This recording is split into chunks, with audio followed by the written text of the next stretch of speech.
இன்னைக்கு stars of தமிழ்நாடுல ஏன் கூட பிரேம பிரியா மேம் தான் இருக்காங்க, ஆக்ட்ரஸ். பிரேம பிரியா மேம் ஆக்ட்ரஸ் அப்படின்னு சொல்றதை விட ராஜாராணி படத்துல மீ பிதுங்கின வாகி அப்படின்னு சொல்லிட்டு எல்லார் மனசுலையும் இடம்பெற்ற பிரேம பிரியா அப்படின்னு சொன்னா எல்லாருக்குமே நல்லா தெரியும். வணக்கம் மேம், எப்படி இருக்கீங்க? நல்லா இருக்கேன். நீங்க எப்படி இருக்கீங்க? நல்லா இருக்கேன். ரொம்ப அழகா நிறைய பேர் புடவை கட்டிட்டு வந்திருக்காங்க. நீங்களும் இன்னைக்கு ரொம்ப அழகா புடவை கட்டிலாம் வந்திருக்கீங்க. Looking cute as well.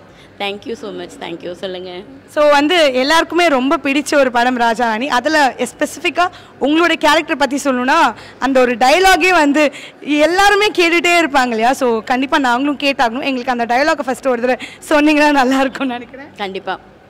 நீ பிதுங்கின வாங்கி ஷோ க்யூட்டாக இருக்குது அப்படின்ற மாதிரி தான் இருக்குது. ஸோ ரொம்ப அழகாக சொன்னீங்க.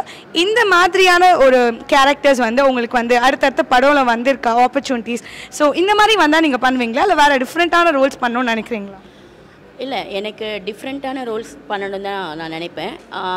எனக்கு வர படங்கள் பார்த்திங்கன்னா எல்லாமே இந்த ஒரு சீன் 2 சீன் அந்த மாதிரி தான் வரும். ஆனால் எனக்கு கொடுக்குற ஒர்க்கை நான் கம்ப்ளீட் பண்ணி அந்த ஒரு சீன் 2 சீன்லேயும் என்னால் எவ்வளோ கம்ப்ளீட் பண்ண முடியுமோ அந்தளவுக்கு கம்ப்ளீட் பண்ணி ஃபுல் பண்ணிவிடுவேன். ஸோ கண்டிப்பாக நீங்கள் டெஃபினட்டாக இன்னும் பெரிய பெரிய ரோல்ஸ் வரும். இப்போது ஜென்ரலாகவே இந்த காமெடி சைட் பார்க்கும்போது ரொம்ப ரொம்ப கம்மியான ஆக்டர்ஸ் தான் இருக்காங்க.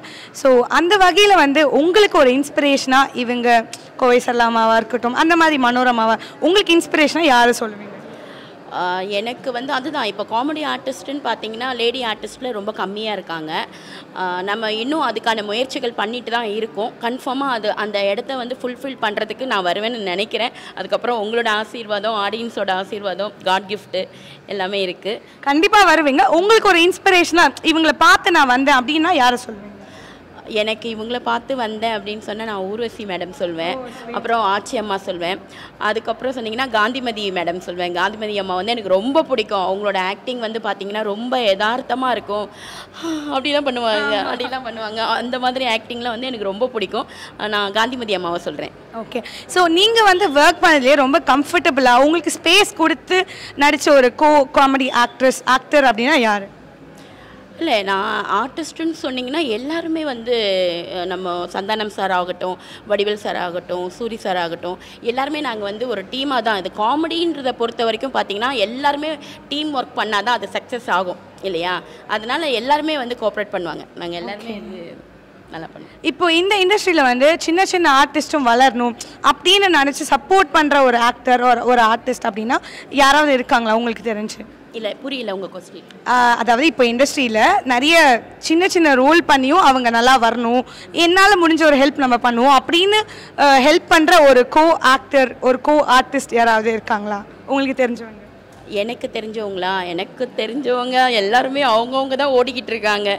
இது ஒரு பந்தய குதிரை மாதிரி தான். அதனால் அவங்கவுங்க டைம் இருக்கும்போது அவங்கவுங்க ஓடிக்கிட்டு இருக்காங்க. யாரை பற்றியும் யாரும் திரும்பி பார்க்குறதில்ல. முதல்ல நம்ம ஜெயிச்சா தானே அடுத்தவங்களை திரும்பி பார்க்க முடியும். அதனால என் சைடு இருக்கவங்க எல்லாருமே இப்போ நாங்கள் ஓடிக்கிட்டு தான் இருக்கோம். அடுத்தவங்களை திரும்பி பார்க்குற அளவுக்கு டைம் இல்லை. Okay, last question. அடுத்தது உங்களோட ஃபியூச்சர் ப்ராஜெக்ட்ஸ் என்னென்ன மாதிரியான படங்களை உங்களை நாங்கள் எதிர்பார்க்கலாம்? இப்போது ஜெயம் ரவி சார் படம் பண்ணிகிட்ருக்கேன், முடிச்சுட்டேன். அதுக்கப்புறம் விஷால் சார் படம், ஹரி சார் படம் உங்களுக்கு தெரியும். எப்பயுமே ஒரு படம் இல்லைனா இன்னொரு படம் கண்டிப்பாக நான் இருப்பேன். அந்த மாதிரி ஹரி சார் படம் ஒன்று இப்போ விஷால் சார் இது பண்ணியிருக்கேன். அப்புறம் விமல் சார் ப்ராஜெக்ட் ஒன்று, வெப் சீரியல் ஒன்று போயிட்டுருக்கு. So all the very best. இன்னும் நிறைய படங்கள் நீங்கள் நடிக்கணும். நாங்கள் உங்களை பார்த்து ரசிச்சுக்கிட்டே இருக்கணும், நிறைய விருதுகள் வாங்கணும். Thank you so much.